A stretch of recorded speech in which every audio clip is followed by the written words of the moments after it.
Hi again, Pre-Calc students. It's time for another couple lessons online here. We're going to try to cover 3.2 and 3.3. I won't be talking a whole lot, but there is a really important chart for you to write down as well as some other good examples. So anyway, we're going to be talking first of all about families of graphs. Now a parent function, a basic graph that can be transformed to create other members in a family of graphs. And I'm going to show you in the next slide some of the basic parent functions. They're also in your book in the first page of lesson 3.2. But anyway, it's going to be really good to memorize what those functions are. So when you see them or hear about them, you can immediately visualize what the graphs of those functions look like. Here's somebody's parent, I suppose, that we found. But this kind of parent functions is slightly different. So here they are. This is kind of small. Hopefully you can see them pretty well. I'll kind of indicate which ones that you should be very familiar with.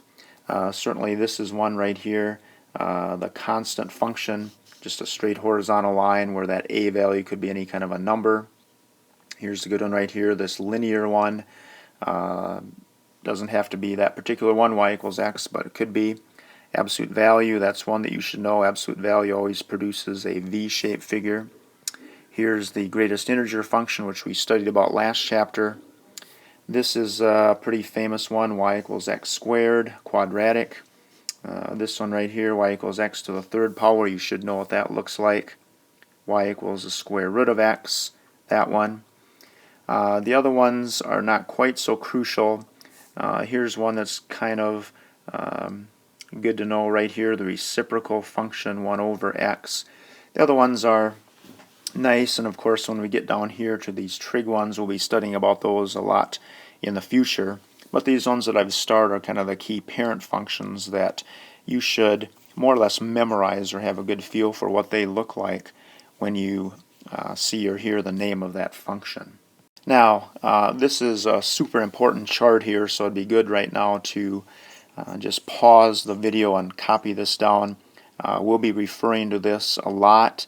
This is a chart of transformations of functions. So in other words, when you take a look at those parent functions and we want to do some transformations to those, and by transformations we mean perhaps some reflections or translations or dilations, that these are going to be just variations of those parent functions. So pause the video, take some good time to copy this down, then we'll go over an example here next. Alright, so here's a typical example of how we're going to use those transformations. And so we have the main parent function here, one of the main ones, y equals x squared. You should know that that's a parabola with its lowest point or vertex at the point 0, 0.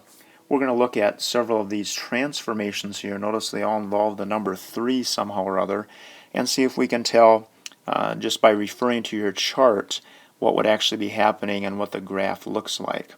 You'll always be able to use your graphing calculator to help you figure out these transformations, but sometimes I'll ask you to describe them in words for me, and that's when you'll have to know what the items on that chart meant. Now I've put some graphs here, so we'll just try to graph each one here a little bit. Okay, first one, what's going to happen here, this x squared minus 3, is that whenever we see a plus or minus sign, we know there's going to be some translation or shifting taking place. And in this case, when that minus 3 is tacked on at the end, it's going to affect the graph vertically. So this one will just be moved down 3 units from where that vertex is, so it's going to look something like that. And so if we're going to use the verbiage, then we would say it's a vertical translation down 3 units. Alright, what about the next one if that minus 3 is in the parentheses? Well, from that chart, you should see that when the numbers are within the parentheses or are within the guts of the function, is what I like to say, then that's going to move it horizontally. And because it's plus or minus, it's going to be a horizontal shift. And the tricky part is with the horizontal stuff, it's kind of the opposite of what you might think. So this minus 3, generally when we think minus, we think to the left, but in this case it's actually going to move it 3 places to the left. So that vertex is going to be shifted from 0, 0 to 3, 0 is what that should look like. All right, next one, 3x squared. Here's another 3, of course. What's going to happen here? Well, notice here we have some multiplication, and so then whenever we see multiplication or division, that's going to involve some stretching or shrinking of the graph. And when the number like 3 is out there on the outside, that's going to stretch this vertically. It still starts at 0, 0, but you'll notice a much skinnier, more elongated graph vertically when it does that. And then the last one we're going to look at is 1/3 x squared. Now notice where that 1/3 is. It's in the parentheses there. And so typical to what we talked about earlier with this one, the x minus 3 squared, this is going to be some kind of a horizontal effect on the graph.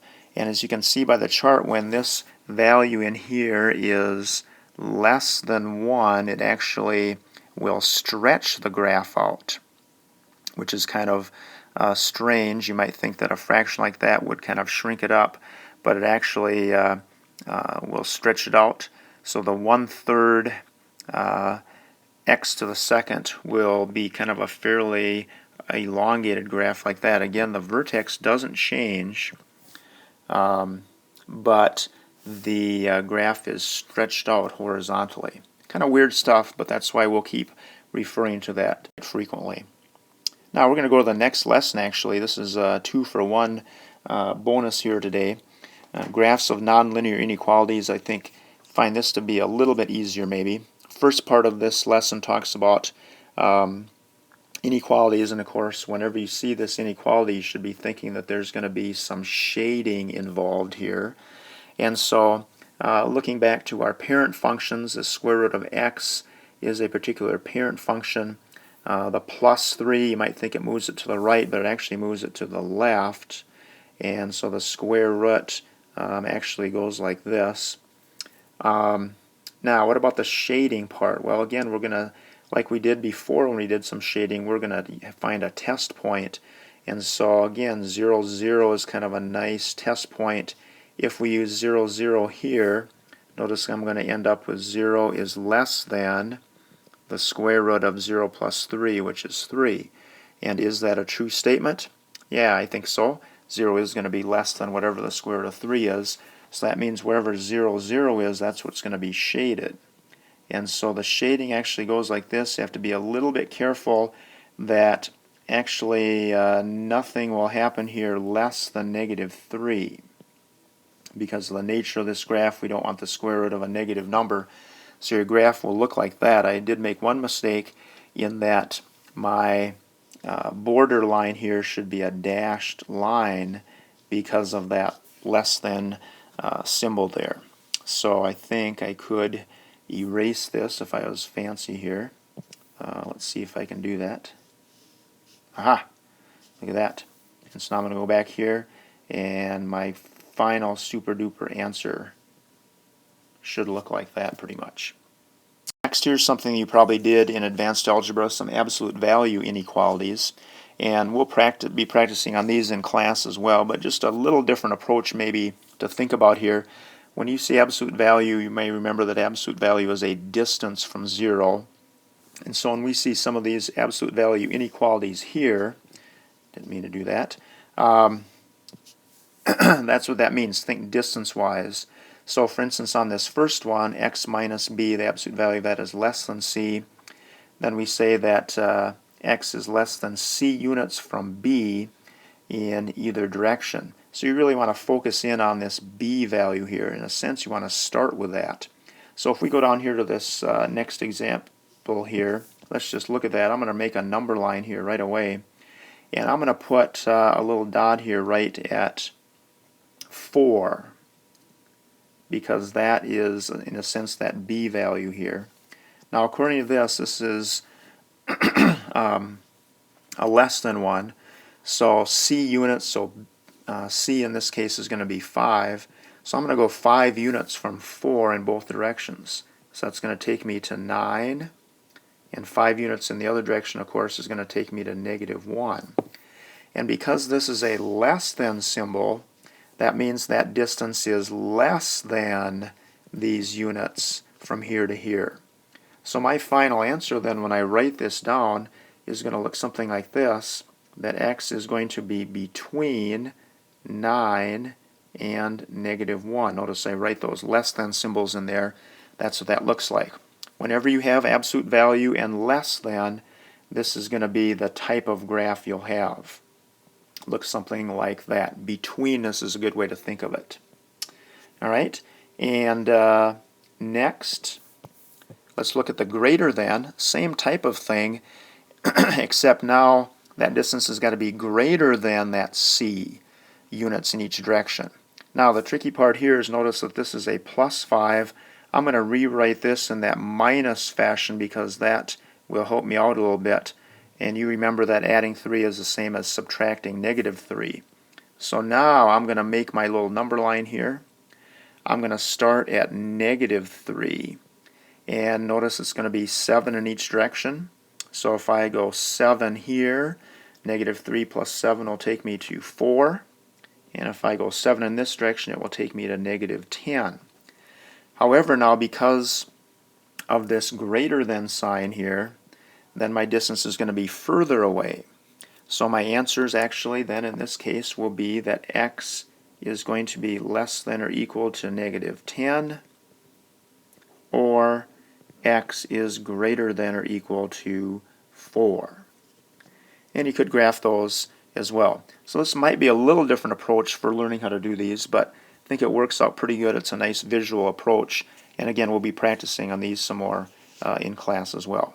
All right, thanks for listening, and we'll see you guys in class.